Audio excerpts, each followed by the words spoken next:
Welcome. You are at the CCC. Where there are no outside issues. Hi, I'm Bonnie Violet. I'm a trans femme, genderqueer, spiritual drag artist, digital chaplain, person living with HIV, and I'm also in recovery. My name's Anthony. I'm a 6-year doctoral student in clinical psych. I'm having a delicious cup of coffee, and I care about you. Yes, and I'm Lulu, and I am in recovery for crystal meth and alcohol. I am a former Miss Castro Country Club. I live in the DuBois Triangle of San Francisco, and I am always searching for balance. And each week we provide and create a brave space where we engage in conversation around topics of recovery. And our intention is to hold and inspire better spaces for those people in recovery. By tackling topics sometimes used to separate us. But before we do that, like, subscribe, comment, ding that bell. Ding, ding, ding, ding, ding, ding, ding. That was flawless. It was, except for that delay, but that's all. What delay? Maybe it's your camera. That was the delay. It probably is. Leave it up to a Virgo. Leave it up to a Virgo to be like, well, it could have been better. Oh. Right. How is everyone? Cute. We went from being so close last week to being so far away. Yeah.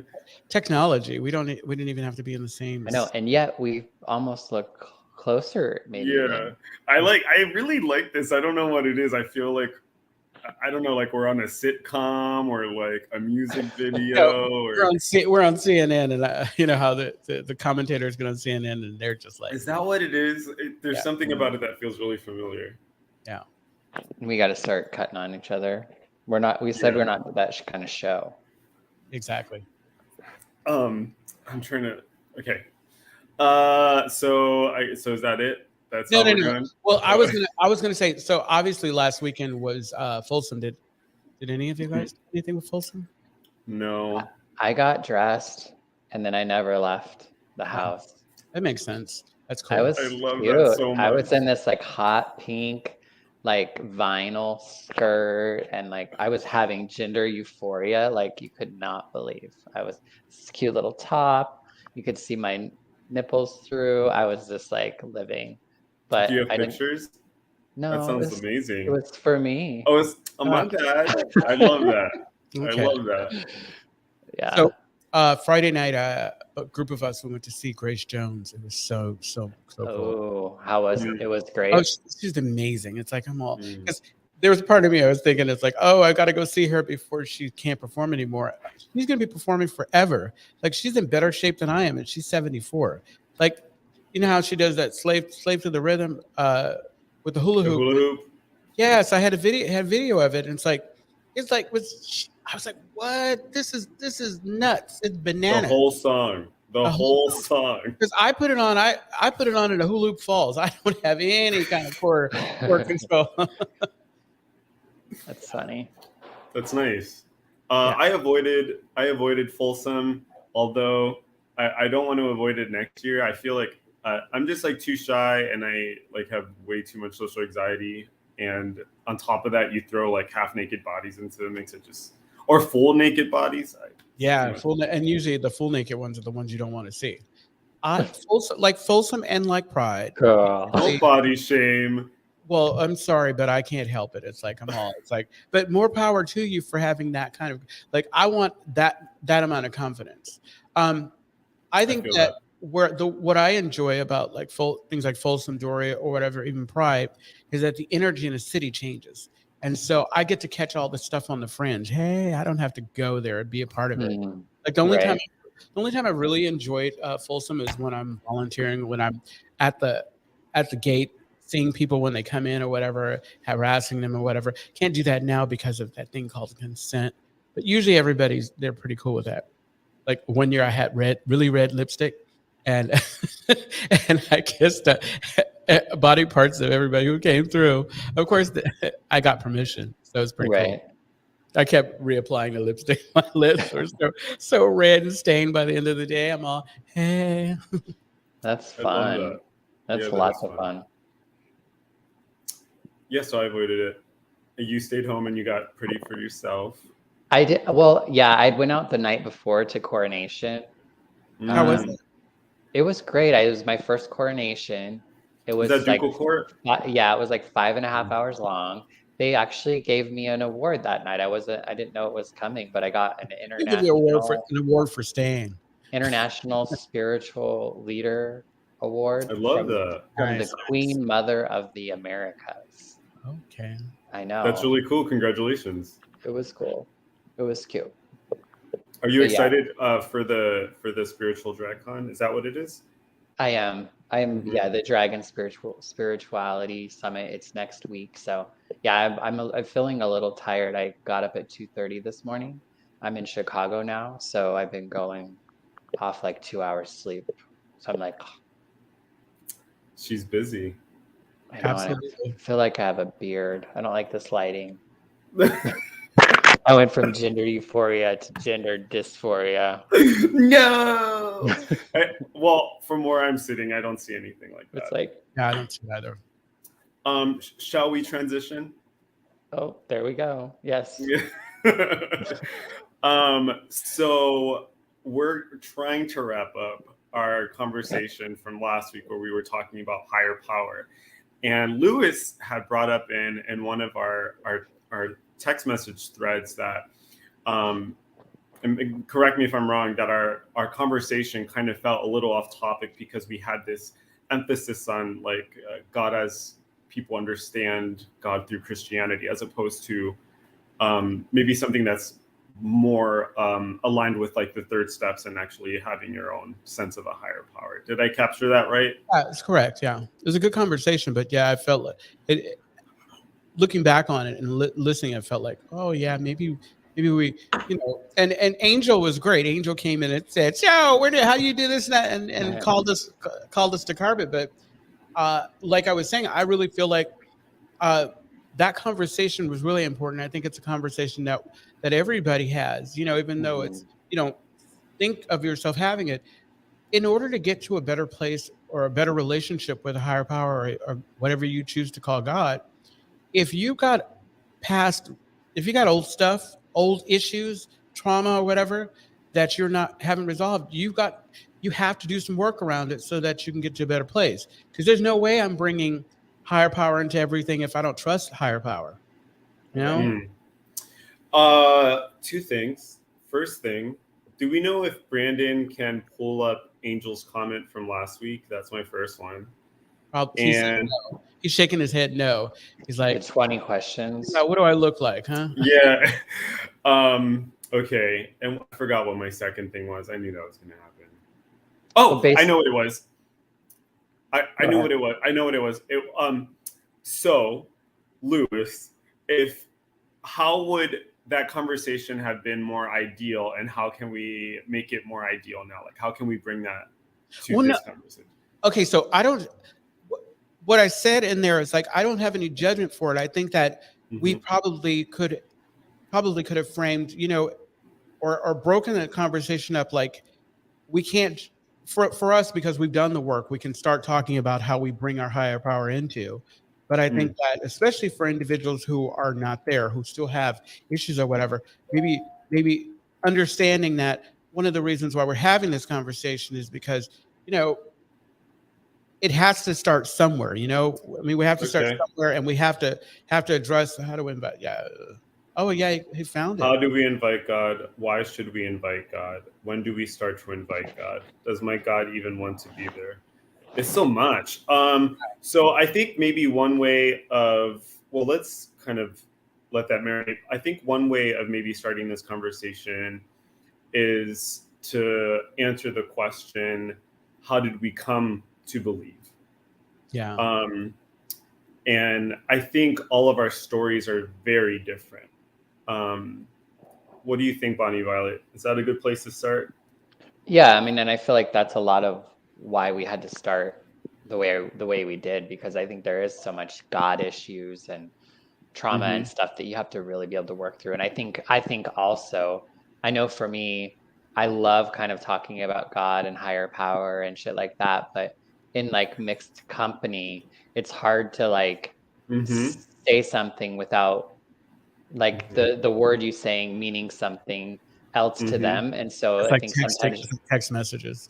exactly, or even just the perception that they're probably, you know what I mean? And so I think you just sometimes have to have the conversation, well, what is God to you? Or what is higher power to you? Or if there was a God, or if you could believe in something else, what could it be? So, which I think is really what we're talking about, or kind of like the next step is then kind of being able to set that space in which we could start to have the conversation about, well, what is my experience with whatever it is.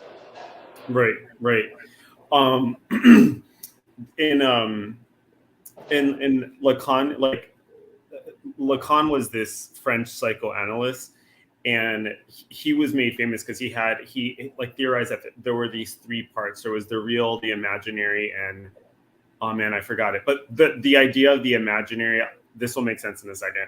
The idea behind the imaginary, the real, was that there are things that exist outside of our consciousness, right? They're like bigger than us.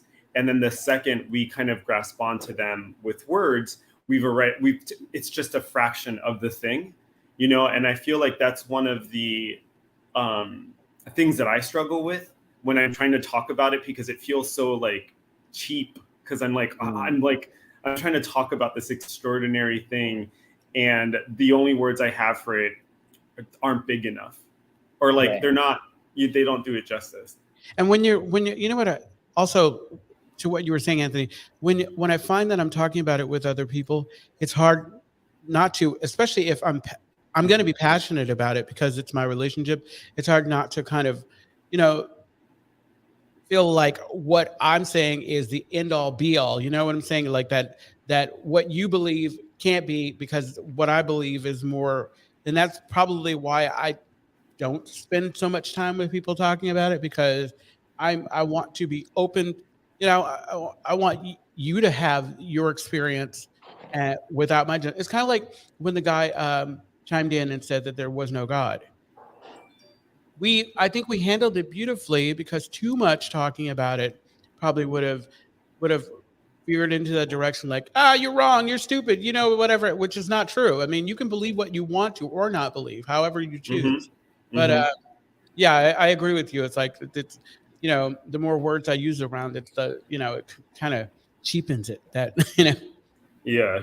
So just to kind of go back a little bit, the three things are the imaginary, the real, and the symbolic.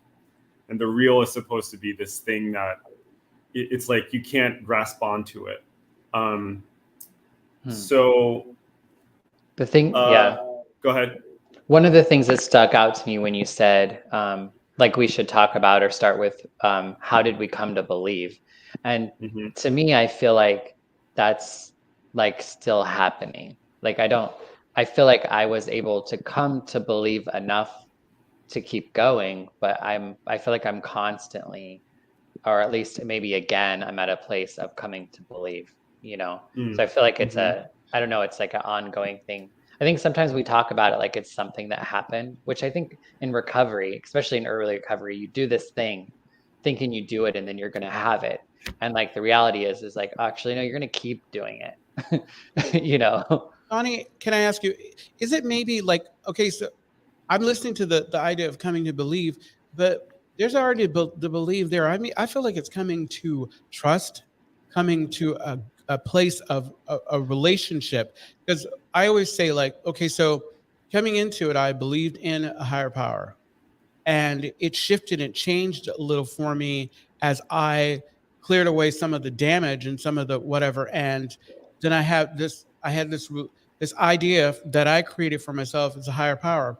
And the only thing that was necessary now for me to do was to nurture that relationship.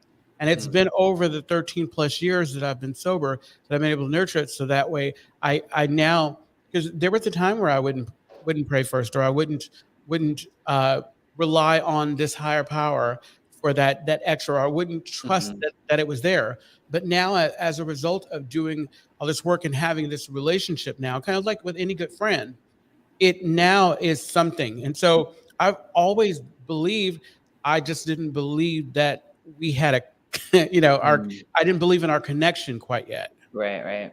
Yeah, I like that you said that. And for me, rely is the big word. I think that's one thing that I yeah, it's maybe not coming to believe. I came to understand God differently, yes, but I think most importantly, I did come to rely on it. Like I came to the space in which I needed to rely on it in order to, you know, continue to be sober, you know, however way you want to identify that. So I think that was the big difference, was really coming to rely on, because I don't know that I ever relied on God when I was growing up and going to church. And like, I don't think that was ever my relationship with God until, you know, that. I'll see you on Sunday. Right. See you on Sunday. Right. I like Angel's question about how do we invite God in, because there's a part of me that resists the idea that there's a practical kind of pragmatic way of getting in touch with God. But when I think about, you know, how I came back to the rooms after my last relapse, there were kind of practical things that I did. One of those practical things was I just stopped fighting. I stopped questioning everything. And when I stopped questioning everything and I just kind of like allowed for the noise to kind of die off, either in meditation or in prayer, I think that's when I started to get a sense or to connect with something that was bigger than me. And what's happened since then is that, you know, once I had a little bit of a sense of this power greater than myself, then I got hungry because I was like, I want more of this thing because I see it shaping my life and I see how it's impacting me. And the only way that I've been able to strengthen that relationship has been to get more quiet or to trust more. I like this idea of trust. And it's not just trusting God, but like trusting that like everyone around me is a child of God, and that God works through other people. And so I guess in a sentence, it's been, in order for me to cultivate that relationship, I'm constantly surrendering, right? Constantly surrendering that I know everything, that I know the world better than I really know the world. Yeah. That's a tough one. That the last thing you said, knowing or believing that everyone else is a child of God, because it's been where like I land. It's like they're children of God, and I need to treat them as such and give them. And it's a struggle. Well, but I think that's a good frame of like belief. I can believe that we're all children of God and that we're all equal and we're all the same and we all deserve grace and we all like those sorts of things. But it's really hard to live as if I believe that or as if that is true. Do you know what I mean? It's really easy to get outside of that knowing and that understanding. So I like that idea of like it's more than just about believing in. It's kind of like what you do with that belief. I have an idea of how I invite God into situations, like specifically. Okay, so I've talked about before how I like to go to the sex clubs. You know how I invite God in? I talk to somebody about what my plans are. I don't keep it to myself because I believe that my higher power speaks through you all, Right. Other people, and messages and symbols. But as long as I am, and that's another way I know I'm in God's will, when I am not so adamant or not so rigid about what I believe and what I'm willing to do. Like I if I'm open to somebody saying, you know what, you might want to make sure you're spiritually fit or that you're in a good place or that you're not, because you might not be okay. And because I'm defined to say, oh, hell no, I know what I know. Don't tell me what to do. Right, You know? right. When I'm like, okay, yeah, no, I appreciate it because I need to hear that. For folks who might not understand what you're saying with that, why is it why is it inviting God into the situation? Why is it God needed maybe in that particular situation? Like, do you know what I mean? Like why No, are you I understand. Well, I'm reckless, and I'm owning the fact that I sometimes need a little more support, and that if given half a chance, I'll go off the rails. And so for me, because I can only speak for myself, I mean, it's like I think that it's important to note, it's like we're talking about bringing God into these situations for us. This is what I am deciding, what I need for me.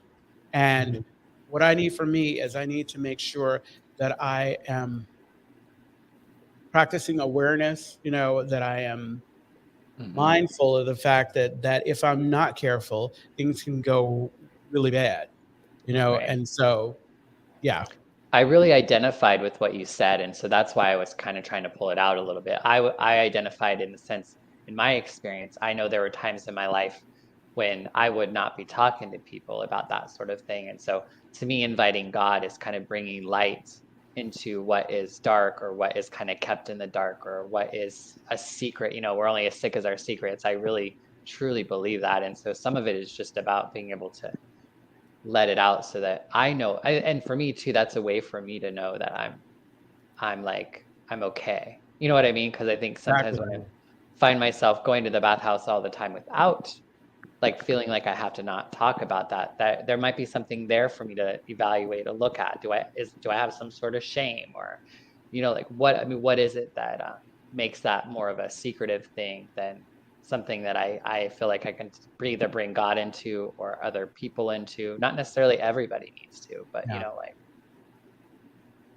and it's been empowering. Oh, one of our favorites. Hey, family, Okay. listening from inside this. The call is coming from inside the house. Inside the house. I Hi, love Jaylon. So, one of the things I like about the third step is that there is direction. There's that bit of direction, which is willingness, right? That like that's the key, is just willingness. And I think we can, or I'll speak for myself. I think for me, that willingness it's an action, I think. So earlier when you were talking, Bonnie Violet, what you made me think of was that spirituality or connection is actually something that has to be worked on and cultivated. That isn't, at least the way I understood it, it isn't something that like it comes and then you're constantly connected, but it's something that you actually have to work toward. And I think that's part of what willingness is you can make it anything that you want to make it, right? And that's a bit of willingness. And I think what ends up happening is that once you kind of open up to the idea that, maybe there is something, all it takes is that little crack, and then that there is a blossoming, I think. I mean, I haven't spoken to every single person in the program, but I imagine that for some, that's their experience. At least it was mine. Whoa. Yes. I thought Lulu was going to. And we just finished the conversation. No. Yeah. And we're done. Yeah. What were we saying earlier about your, I don't remember. It was that expression and you said no? Sickening. Sickening no? Sickening no? So for folks at home, if you're listening in and you have some thoughts about higher power, if anything's coming up for you, if you want to tell us why there isn't a God, or you want to tell us why there is, we welcome all of your comments, your thoughts. Well, and one of the things that I want to say too is I feel like sometimes it feels like you have to do certain actions, like with a certain spirit or a certain intention, even in order to get certain results. And I feel like I have brought God into my life for shitty reasons and very like good reasons, because I want to be a better person, or because like fuck, I just can't, and so I think sometimes there's a lot of different ways we can kind of come to that moment or that place in which we, I guess, invite whatever that is that's outside of us or bigger than us. For me, my higher power is just me plus you. It's just not just me.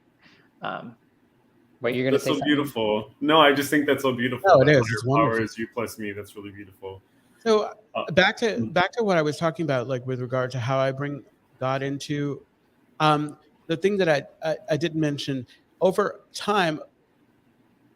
a bonus added to that dependent relationship was my self-esteem changed, because I got to a place where I was like, okay, I'm making these decisions, I, there's nothing wrong with being sex positive. There's nothing wrong with being this or that or whatever, and nothing wrong with talking to people about it. Because when you don't talk about people and you create in your mind what someone might think, because a lot of it is always like, it's not what you think, it's what I think you think.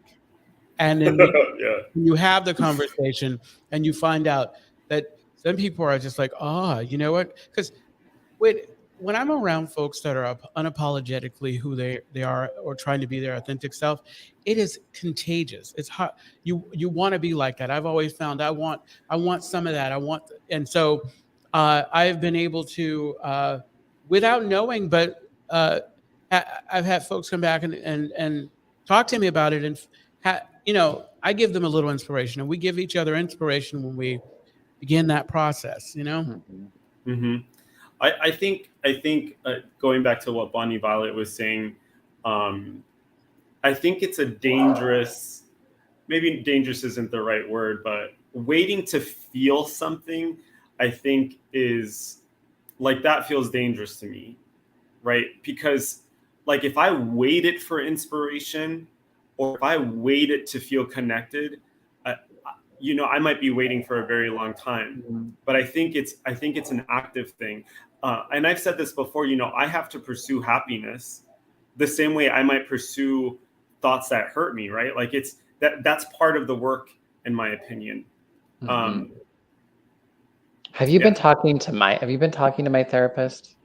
Oh, well, we're all connected. Because we just talked about that, because I was actually talking about, when you're talking about feelings, it's like, all of my life I have gone with what I feel, right? Like, and oftentimes that feeling to me is like, I've thought that's how God spoke to me, or that's how my heart tells me that everything is okay. But what do you do when your feelings aren't good? Which, I don't know if it's been hormones or whatever, but the last few months I've had a really hard time, because I'm not having the feelings that I usually have that inform me. And it's like, so because I don't have them, in some ways I have been just like sitting around waiting for this feeling to happen. And it's like, well, that, so it's like, so can I still do things, make actions, live my life without having those feelings? And I think the wisdom comes is when I can have the feelings and the thoughts together, that I'm not just ruled by one or the other. I think that's where like the wisdom comes in. Early in recovery, I used to do this thing where, and it was because I had a relationship with the church. I used to always try to say yes and thank my higher power through all stuff. But because I was using drugs and alcohol to kind of stay numb, I really tried to consciously honor everything that I was feeling. Like, when I was sad, when I was angry, especially when it was showing up at the right time, because early recovery, wires are crossed, and sometimes I was mad when I was sad, and happy when I was confused and whatever. But really, like, when I'm feeling something, when I'm going through it and I'm having that experience, I really try to just say, thank you. I get it. This is good. It's like, I'm not just one note, one note Sally kind of situation where I'm either happy or I'm really angry or whatever. And I just wanted to share. I know, I hear that. I feel like I'm kind of coming off of like the belief and the understanding that like I have to be in pain or like struggle in order, like that's just what life is. And I feel like I've really been trying to come to believe differently around that. Like, I mean, I think pain was so much, was like, I was even my kink for a long time. And I don't know what whatever it is about that, but I really want to be in a place. I just don't believe that I have to be in pain in order to learn and grow. And those are I think that's kind of where I'm at in that space of just trying to figure that out. And when you were talking, I was like, well, maybe it's not the feelings, because I have feelings that are bad and stuff too, and sometimes you just work through them, but maybe it is some sort of more of a spiritual speaking to, that I'm not maybe there's another thing. Maybe it's not just thoughts and feelings, but actually maybe there's something else. Yeah, I like to think that, so I generally try not to trust everything I think and feel. And I like to think that God for me exists between those things. Like it's between, maybe, well, that's such a weird thing to say because, well, my conception of God is like that God is expansive and infinite. The other thing I was thinking of is, I don't know where I heard this, but the idea that the mind is a horrible master but a good servant, right? So like, when I think about God, is I think where, I think I lost my train of thought because this has got me like, well, yeah, because so many things are firing off all at once. I like the idea of what you said about God being your mind being a horrible, what was it? A good servant, a horrible master. Oh, absolutely, absolutely. Because especially for us, because I always said my sick mind couldn't heal my sick mind. If I was just trying to take care of me without getting something outside of me, then it was not going to work. Yeah. My sponsor always says you can't go to the problem looking for the solution. Like I can't, the problem is centered in the mind. I can't go to the mind looking for the solution. Right.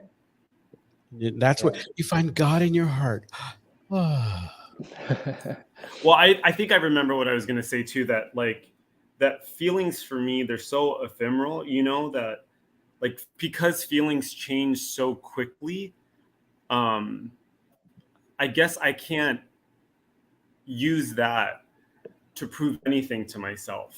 Right. And maybe that's my own stuff. I mean, I've been in therapy forever, but like, just because I feel like I love someone doesn't necessarily mean I love them. Right. Yeah. Just because I'm upset with someone, or I think someone is a shitty person, that doesn't mean they're a shitty person. And so, feelings, if I can reduce them to data and like observe them like data, then that makes more sense to me, but I can't identify with them. I call it that somehow what? I call it out loud. I always say feelings are not facts. They're not facts. It's like, this is just what it is. Like, but is it information? It's information. It is information. It's definitely information, but it's like, but another thing that I've done, and I feel like I've done really well, even before I found recovery, is I would always take consensus. I would always find somebody and talk about what was going on. And even now, so I guess I have a more focused, like when I'm in a situation, when I'm in kind of like what I was going through with a friend when we first started podcast, and I would talk about it, and I'm all, yeah, this is what happened. And I try to be as honest as I could about what my part was, because obviously I see my world through rose-colored glasses, but it's like, and then try to hear and be open to if someone had a take that wasn't necessarily favorable for me, Yeah, I like to outsource my thinking sometimes, like sometimes I'm so wrapped up in things that I'll defer to my friends, or I'll defer to the fellowship, etc. Absolutely. And that's again goes back to when I say that's how I bring God into this. Yeah, that's where God is, because when I let the village raise me, when I let the village love and support me, that's God. Yeah, when you can come to rely on them. Absolutely. Oof. I don't think this is a conversation that can never really be wrapped up neatly. I like, Bonnie Violet, I like what you said at the very beginning, that it's something that you continue to be in relationship with. It's something you continue to grow. I love that idea, because for me, it makes me think that God, like, that spirituality isn't stagnant or stale, and not in a way that is exhausted, not in a way that it's like, oh my God, I gotta do this again. It's more of like, oh, I get to continue to It's like, a list. Yeah.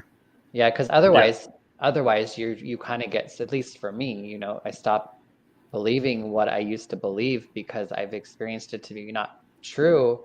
And so if I only stuck at that and then that belief changed, then what am I left to? You know, I have to continue to try to come to another belief or another understanding that makes sense as to why this is the way that it is or isn't, you know? I've been having this, and I realize we're like down to 10 We are minutes. so heady. We We're like are just, heady. we are in here today. We are so in here, and we're not in here. And I think we need to be in here. Do we? Yeah. I have a friend who goes, she'll say, "How are you, Anthony?" And I'll say, "I'll be on fine." And she's like, "No, but how's Anthony in here?" I think I'm right. I think I'm right here right now. Here. What was I gonna say? Oh, I see. I don't remember. I should know better than to. I think it's fair to say that it's not an easy conversation. You know, it's not an easy conversation. But I think that you know, it just like the last conversation. This is a progression of because it's a process. It's like we just like, as much as I'd like to tell you how you should, like, those questions are great, were great that Linda presented, but I can only tell you my process and how I do it, and it may not work with you. I mean, because what I see a lot of times is folks being in their head about the relationship, about spirituality, about how they're doing things or whatever, and there's no right or wrong way to do it. There's no right or way. Just do it. Yeah, exactly. To not do it might be the wrong thing, if I don't even like using that word, but you know, to not invite might be a missed opportunity. There you go. Yeah. I think I was gonna say, if I had to give a bit of advice to someone who was asking, like, so bad wants to be in touch with this thing, I think what I would say is stop fighting, you know? But then in the same breath, I would say, and then like, maybe you should struggle with that idea, right? I just don't, there's so many different ways to climb a mountain, right? Yeah, I feel so spacey and like all over the place today. Because this is just, I said, thanks for another episode, folks. Yeah. We are all just walking each other home, Ram Dass, classmates in the school of life. Oh my God, you're gonna make me cry. Thank you, Anka. Yeah, that's beautiful. Aw. I don't get it, but it's great. You're terrible. You're like, that's cool if you like that kind of thing. Yeah, this whole conversation has made me feel like, wow. In my head. Yeah. Well, I don't know about y'all, but it's like I leave this conversation like really kind of looking at my relationship with my higher power, and you know, again, Bonnie said it is, it's a continued nurturing. It's like when I did the exercise in step 2 about my higher power, we talked about it being a living type thing where everything that I ever possibly need for my higher power, I can get it, because like I would never know my higher power, because if I completely understood my higher power, my head would explode, or like the person said, I would go blind. I don't know. The nun from Catechism. So it's 4:40. Is it underwear night at 4:40? Hey. Time to wrap it up. Time to wrap it up. Yeah. Absolutely. So you can reach me at the gram at LouisLou86. I posted a new picture there today. I was like, hey, how's it going? And you can find me at A Queer Chaplain on YouTube, Facebook, Instagram, and TikTok, or at aqueerchaplain.org. And please check out Dragon Spirituality Summit. It's next weekend. It's lovely if you're in Chicago, but if you're not, you can still participate on YouTube. There's a whole channel just for it. So check out dragonspirituality.com. Yeah.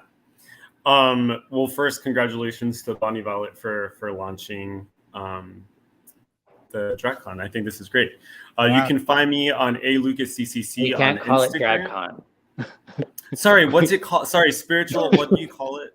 Spiritual. What are Dragon you calling it? Spirituality Summit. Look RuPaul at, I like has messed up. trademarked. I know. You're going to get a cease and desist. I did get a cease and desist, so you have to okay. use Dragon Spirituality Summit. Okay. That's a lot. Well, that's I'm congratulations on Drag the successful launch of your thought baby that's turned into something. Yeah. So you can find me at @LucasCCC on Instagram, or you can email any of us at podcast@castrocountryclub.org. Or if you feel so inclined, you can leave us a message at our SpeakPipe at www.speakpipe.com/@the-CCC. Yes, and the Castro Country Club is a safe and sober community center for all people and a refuge for the LGBTQ plus recovery community. They provide programs and services that help people change their lives by supporting personal growth. Their vision is to reduce the suffering of addiction by connecting people to community, opportunity, and support. You can find more information at castrocountryclub.org. Yes, and tune in every Tuesday at 4 p.m.-ish. We go live on our Castro Country Club Facebook and YouTube channels. Right. And what Tuesday is that? That's Tuesday Every at 4. Tuesday. Every Tuesday. Did you want this last one, Bonnie Violet? Yeah, go ahead. Sure. You can find us on Find us on all of your favorite podcast sources. If I just read it, at the That's CCC. Right. And, absolutely. You know what? Yeah. We shouldn't. We haven't been saying this, but it's like we just want you to know that each of us, like, you know, we don't represent any one right or wrong way of doing whatever. We speak for ourselves. We're not ambassadors. But I was going to add, like, if this conversation resonated with you, continue to have this conversation, you know, with folks that you feel comfortable, because there's a value in expanding your relationship with whatever, you know? Yeah. Mm-hmm. Mm-hmm. Mm-hmm. Well said. I was like, did the lawyer whisper in your ear? Say the disclaimer. Say the disclaimer. Yeah. We are not your therapists. We are not your reverends. Not your financial advisor. Yeah, not your financial advisors. I will send you exactly. I'm just another bozo on the bus. Talking about back. What? No. So you got on the bus. You didn't just get a walk home. Aren't you supposed to walk home? Oh no, that we're all walking each other home. We're all walking each other home. Yeah. They're making light, but I thought that was absolutely beautiful. No, it was great. It was beautiful. I love Ram Dass. And Ankh knows our humor, right? Yeah, she does. But I just want to say today you two were the bullies. Oh. I'm kidding. No, I'm kidding. That's all right. I kid sometime. Yeah. All right. Is it time to say goodbye? Well, yeah, it is. It's really good to see you too. I know. It's good to see you. Yeah, and everyone at home, we love you. Yes, I'll have better lighting next week. Good luck with spiritual. Yeah, I'll be on a different computer next time. See ya.